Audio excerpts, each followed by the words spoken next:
Welcome, ladies and gentlemen, to my YouTube channel. Thank you so much for great support. For my returning viewers and my returning subscribers, I usually appreciate so much for your continued great support always. So now, Kenyans, there is a bombshell coming in. And this bombshell is from the Bombshell Intelligence Desk. So now we can remember on 28th May, there was a national prayer breakfast. And that national prayer breakfast, it was attended by different individuals. One of the individuals was the pastor known as Bolden.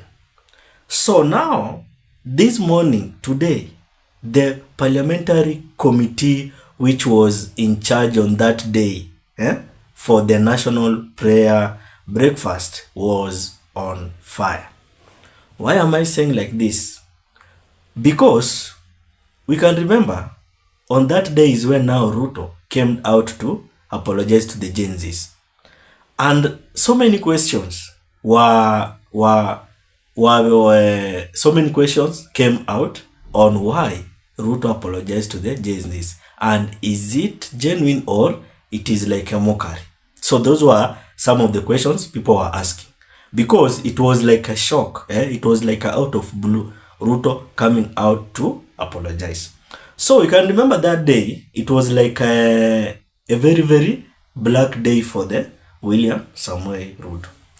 And now the parliamentary committee, which was in charge of the national prayer breakfast on that day, today was on fire.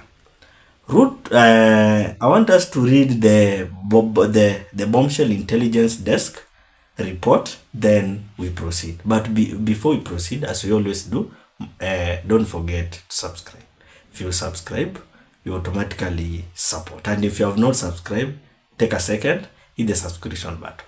So now, I want us to read the Bombshell Intelligence Desk report. Then we know what really happened today. So now, this morning, the parliamentary committee on the national prayer breakfast was on fire. The second one, Ruto is unhappy with the prayer committee for picking an American pastor who urged him to apologize to Gen Z. The move backfired, sparked more backlash, and making Ruto feel the committee worsened his image instead of helping it. Third one, majority leaders Kimani Ichung'wah and Aaron Cheruiyot are in trouble for failing to pick credible speakers who will speak positively about the government and Ruto. Their poor handling of public messaging has left the president exposed to growing online criticism. Fourth, Ruto later summoned Nandi Hills MP Bernard Kitur to Statehouse, where he harshly rebuked him for exposing him. Ruto said Kitur's speech introduced the Gen Z talk, instead of ignoring and leaving it in the past. This left him vulnerable and cornered. The bashing ended abruptly when Kitur was forcefully kicked out of the Statehouse. The fifth one says, after Beatrice Elachi's prayer, Elachi has been accused of being Rigathi Gachagwa's mole in the Ruto-Raila camp. Her words sparked suspicion, with some saying she was not praying but sending a signal. In which now there is here a quote saying that, a quote of Elachi saying that, Mimi, I was confessing what happened to Gen Zs was not good. Lazima ningeongea ukweli, kwani mtanifanyia nini? Mngetaka niombe aje. So Elachi, when she was questioned by the committee, because aliulizwa hiyo maombi yako yenye ulikuwa unaomba, what was the meaning of that prayer, in which now Elachi is coming out to say that Mimi, I was confessing what happened to Gen Zs was not good. Lazima ningeomba ukweli, kwani mtanifanya nini? Mngetaka niombe aje. So those were the words of Elachi when she was being asked about the prayer which she made during the national breakfast prayer.